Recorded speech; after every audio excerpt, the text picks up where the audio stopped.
क्या आने वाले समय में आपके घर का चूल्हा एलपीजी सिलेंडर से नहीं बल्कि इथेनॉल से चलेगा? क्या सरकार देश की रसोई में एक बड़ा बदलाव लाने की तैयारी कर रही है? और क्या ये कदम भारत की ऊर्जा सुरक्षा के साथ साथ करोड़ों परिवारों के खर्च पर भी असर डाल सकता है? आज के इस वीडियो में हम इन्हीं तमाम सवालों पर बात करेंगे। नमस्कार, मेरा नाम है नंदिनी सोनी और आप देख रहे हैं द हिंदी टॉक।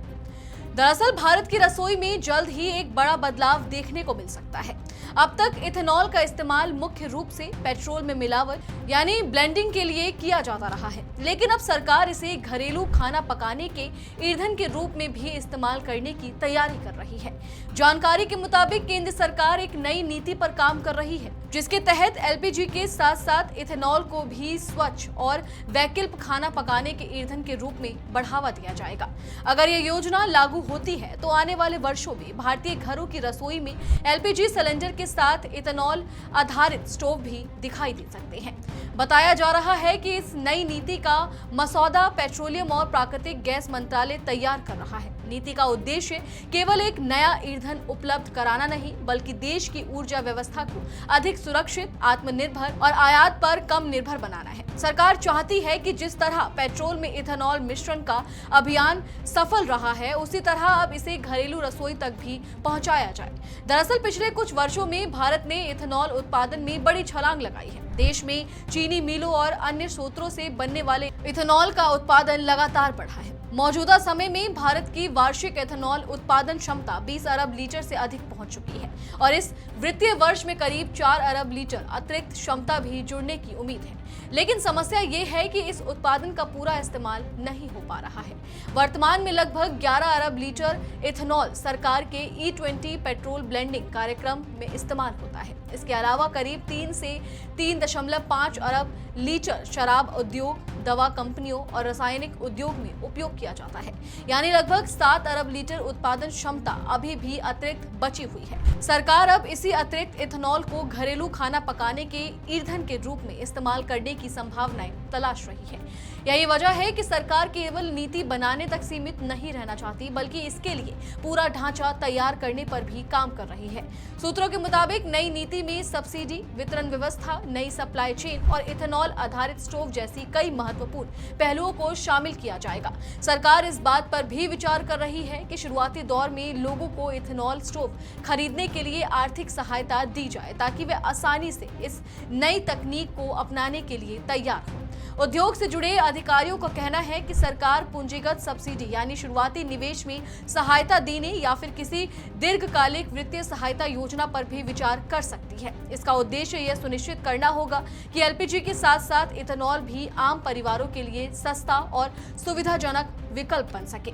सिर्फ नीति ही नहीं बल्कि इसके लिए आवश्यक वितरण नेटवर्क भी तैयार किया जा रहा है। जानकारी के अनुसार तेल विपणन कंपनियां यानी कि OMCs पहले से ही इथेनॉल आधारित खाना पकाने वाले स्टोव पर रिसर्च कर रही है। कुछ कंपनियां इस तकनीक को विकसित करने वाली संस्थाओं के साथ साझेदारी या निवेश की संभावनाएं भी तलाश रही है।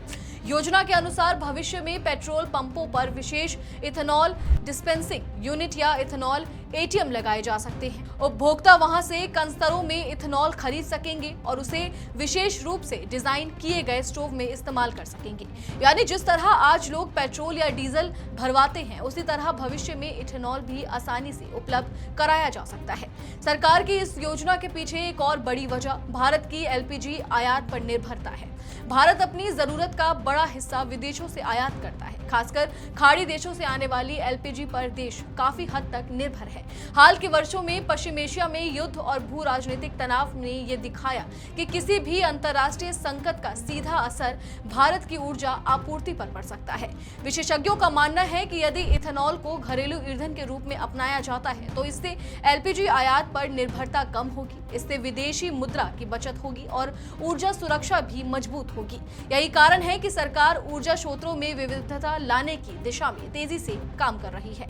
इतना ही नहीं, सरकार पहले से ही LPG की आपूर्ति को सुरक्षित रखने के लिए रणनीति भंडारण योजना पर भी काम कर रही है ताकि किसी आपात स्थिति में लगभग 30 दिनों तक देश की जरूरत पूरी की जा सके। लेकिन इथेनॉल को वैकल्पिक ईंधन के रूप में अपनाना इस दिशा में और बड़ा कदम माना जा रहा है। इस योजना का फायदा सिर्फ भारत तक सीमित नहीं रह सकता। उद्योग विशेषज्ञों का मानना है कि यदि देश में इथेनॉल उत्पादन इस गति से बढ़ता रहा तो भारत भविष्य में नेपाल, बांग्लादेश और इंडोनेशिया जैसे देशों को भी इथेनॉल निर्यात कर सकता है।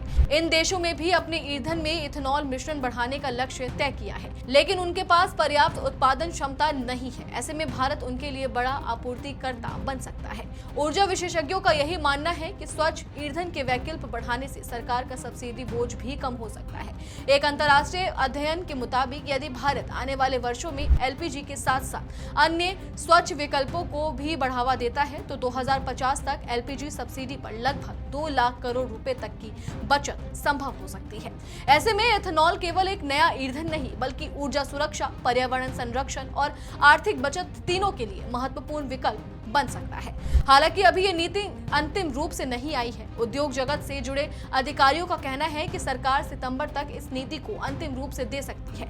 इसके बाद ये तय होगा कि इथेनॉल आधारित खाना पकाने की व्यवस्था किस तरह लागू की जाएगी, किन राज्यों में इसकी शुरुआत होगी और आम लोगों तक इसे किस चरण में पहुंचाया जाएगा। अब सबसे बड़ा सवाल यही है कि आने वाले समय में एलपीजी सिलेंडर की जगह इथेनॉल भारत की रसोई का नया ईंधन बनेगा। क्या ये तकनीक आम लोगों के लिए सुरक्षित, सस्ती और सुविधाजनक साबित होगी और क्या इससे भारत ऊर्जा के क्षेत्र में आत्मनिर्भर बनने की दिशा में एक और बड़ी छलांग लगाएगा?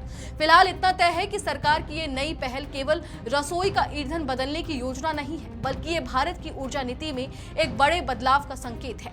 अगर ये योजना सफल होती है तो आने वाले वर्षों में भारतीय घरों की रसोई, किसानों की आय, ऊर्जा सुरक्षा और देश की अर्थव्यवस्था चारों पर इसका व्यापक असर देखने को मिल सकता है। चलिए फिलहाल इस वीडियो में इतना ही। आपको ये जानकारी कैसी लगी कमेंट सेक्शन में हमें अपनी राय जरूर दें और अगर अभी तक आपने हमारे चैनल को सब्सक्राइब नहीं किया है तो तुरंत करें। इसके साथ ही हमें सोशल मीडिया प्लेटफॉर्म यानी कि फेसबुक, इंस्टाग्राम और एक्स पर फॉलो जरूर करें।